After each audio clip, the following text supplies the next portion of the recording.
Salut, c'est Antoine, bienvenue dans cette nouvelle vidéo. Aujourd'hui, nous allons voir ensemble comment la France a fait pour gagner la Coupe du Monde 2018. Donc à travers cette vidéo, j'ai énuméré 4 points en parlant du jeu de l'équipe de France, en parlant de la préparation avant Coupe du Monde et en parlant de l'intelligence de Didier Deschamps dans son analyse de A à Z. Et en prenant du recul, tu comprends, et quand tu analyses vraiment, tu comprends pourquoi l'équipe de France a gagné cette Coupe du Monde. C'est largement mérité et surtout, c'est largement maîtrisé de bout en bout. Alors, la France a gagné la Coupe du Monde avec des possessions de balles très faibles, ça on le sait, avec très peu de tirs au but, mais avec beaucoup de buts marqués, donc une efficacité hors norme. Donc, on va commencer par le premier point. Le premier point, pour avoir gagné cette Coupe du Monde, l'équipe de France a joué sur 3 aspects, l'attente, l'adaptation et la réaction. Didier Deschamps à utiliser la vidéo avant chaque match pour expliquer et pour prévenir ses joueurs que voilà, vous allez attendre de la manière suivante. Vous allez laisser la possession à l'adversaire. Ensuite, vous allez vous adapter en patientant. Je vous dis de faire ci, de faire ça par rapport à la vidéo. Donc les joueurs appliquent et écoutent. Être à l'écoute, ce qui fait extrêmement la différence en équipe de France et surtout en club. Et enfin, la réaction. Sauf que la réaction, tous les clubs savaient comment ça allait se passer avec Kylian Mbappé devant. Sauf que Didier Deschamps a un atout majeur, un électron libre qui s'appelle Antoine Griezmann. Tu peux dire à la vidéo, oui, Antoine Griezmann, il fait tel ou tel appel, il faut le prendre de telle ou telle manière.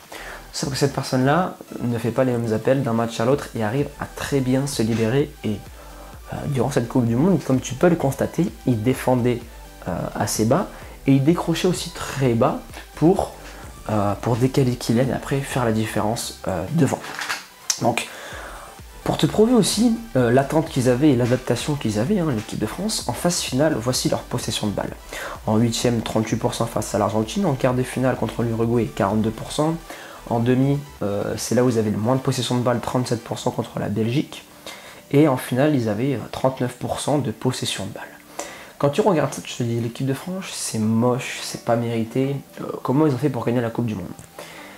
Bon, je te dis le nombre de buts marqués, mais ça on va le revoir plus loin dans le second point. C'est la 3e meilleure attaque de la Coupe du Monde, avec 14 buts, dont 11 buts durant les phases finales. Donc, ce qui est l'un des meilleurs ratios, ne serait-ce que le meilleur, je crois, d'une équipe des 8e jusqu'en finale. Donc, c'est extrêmement intéressant et c'est extrêmement réaliste et efficace. Et c'est là où on va arriver dans le deuxième point. En termes d'efficacité, c'est l'efficacité et la solidité. Le Real Madrid et l'Atlético Madrid. Ça me fait rire parce que quand je voyais cette équipe de France, je me disais, ils arrivent à additionner, ils arrivent à associer le Real et l'Atlético. Je m'explique. Le Real dans l'efficacité, sur chaque coup de pied arrêté, sur chaque demi-action, il y avait but. Ils avaient un réalisme glacial extrêmement efficace, comme le Real Madrid cette année en Ligue des Champions, comme tu peux le voir. Ils avaient très peu d'occasions, mais sur le peu d'occasions qu'ils avaient, ils marquaient des buts. Et c'est ça qui a fait qu'ils sont allés jusqu'au bout. Et après, en termes de solidité, quand la France décidait de fermer la maison, comme on appelle dans le jargon, surtout à l'Atlético, ils arrivaient très bien à le faire et ils encaissaient pas de but. C'était extrêmement solide. Donc, voilà pourquoi j'appelle ça une équipe de France, mix Real Madrid et mix Atlético Madrid, dans l'efficacité et dans la solidité. Devant, ils n'ont pas blagué. Ils ont marqué tous les buts qu'ils devaient marquer et tout le groupe a fait la différence. La preuve, Giroud a marqué 0 but, mais c'est des défenseurs, c'est des milieux qui ont marqué du début jusqu'à la fin de ce mondial. Ensuite, il y a un point extrêmement important que très peu de personnes ont pris en compte, surtout dans les analyses que j'ai vues sur Bein, etc. C'est qu'il y a eu une très bonne préparation de l'équipe de France au mois de mai. Donc ils ont commencé au mois de mai, ils ont été convoqués tout le mois de juin pour aller au mondial. Alors, lorsqu'on veut bien préparer une équipe ou lorsqu'on veut avoir une bonne préparation pour un joueur, lorsqu'il arrive, il faut voir son état de forme. Alors ce qu'a fait le docteur, c'est qu'il a fait un petit pic là pour sortir du sang, pour voir le taux de lactate qu'il y avait dans le sang, pour voir le taux de lactate qu'avaient les joueurs dans le sang, pour voir leur état de forme. Par rapport à ça, il peut juger si oui ou non ce joueur doit plus être préparé que l'autre. Par rapport à ça, le médecin et le préparateur physique ont travaillé ensemble, on met une prépa en place pour qu'ils arrivent à 100% lors de la Coupe du Monde. Donc déjà, ça c'est un extrêmement c'était un super point, car ils sont arrivés à 100% dans leur capacité physique, technique et mentale lors du premier jour de la Coupe du Monde, et après ils sont montés en puissance. Bon après, en termes de récupération, toutes les équipes ont tout ce qu'il faut, mais before the competition, avant, il y a eu une très bonne préparation.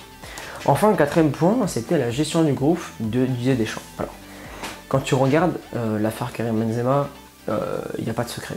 La seule chose, c'est que Didier Deschamps a des valeurs, des principes.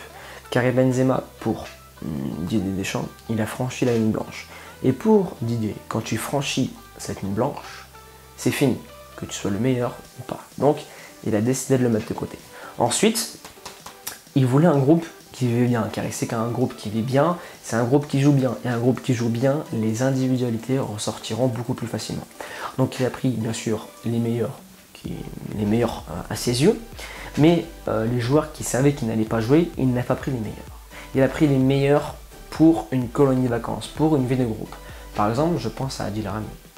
Adil Rami, c'est une personne qui ne méritait pas d'être en équipe de France du point de vue footballistique, parce qu'il y avait des joueurs comme Aymeric Laporte qui étaient meilleurs, mais il savait très bien qu'il n'allait pas jouer Adil Rami. Si elle allait avoir un blessé, c'était Kimpembe qui allait jouer. Mais il savait très bien qu'Adil Rami, c'était une personne qui faisait bien vivre le groupe, qui mettait de l'ambiance, un joueur assez vieux et un joueur d'expérience qui a l'habitude des compétitions Coupe du Monde et Euro. Donc ça a fait toute la différence. Et enfin, le groupe de Didier Deschamps, il a très bien vécu aussi, car il s'est dit qu'il faut entre guillemets des agneaux, des joueurs à l'écoute et des joueurs qui ne sortiront pas du circuit. Donc des joueurs perturbateurs qui avaient dans le passé, en 2008, 2010, 2012, 2014, non. Mais il faut que je les mette de côté et il faut que je choisisse bien mes têtes. Et il l'a très bien fait car il n'y a plus de problème en équipe de France depuis ce moment-là. Je pense d'ailleurs qu'il pouvait prendre quelqu'un comme Ribéry, je pense qu'il pouvait prendre quelqu'un à l'Euro comme Ben Arfa, mais ces personnes-là ont une étiquette sur le front et il a décidé de ne plus les prendre car pour lui ça allait perturber le groupe. Et comme il a décidé Didier Deschamps, le groupe est au-dessus de tout. Donc voilà les 4 points pour récapituler. Attente, adaptation, réaction sur le terrain avec une efficacité et une solidité redoutables. Une efficacité et solidité, une très bonne préparation physique, mentale et technique avant cette Coupe du Monde. Et enfin, le 4e point, c'est une gestion de groupe à la perfection. Le mec a su gérer un groupe de A à Z sans casser cette barre de coach, mais il a eu l'intimité, il a été sentimental à certains moments, il a su hausser le ton, il a su être un père, être un coach. Franchement, il a été très fort dans cet aspect-là.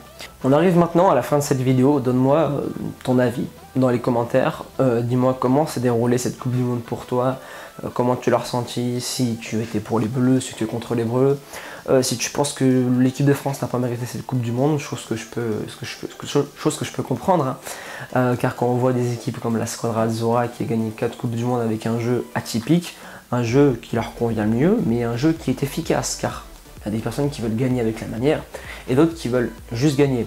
Et au bout du compte, le but c'est de gagner. Donc il faut faire un choix et après ça c'est une philosophie de jeu.